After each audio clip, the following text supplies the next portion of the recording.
Alicia, who sees mice. Close your eyes and they'll go away, her father says.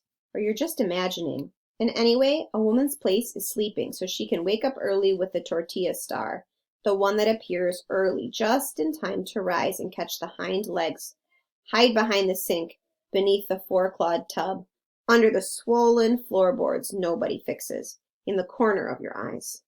Alicia, whose mama died, is sorry there is no one older to rise and make the lunchbox tortillas.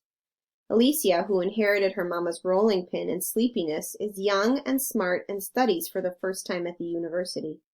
2 trains and a bus because she doesn't want to spend her whole life in a factory or behind a rolling pin. Is a good girl, my friend, studies all night and sees the mice, the ones her father says do not exist. Is afraid of nothing except 4-legged fur and fathers.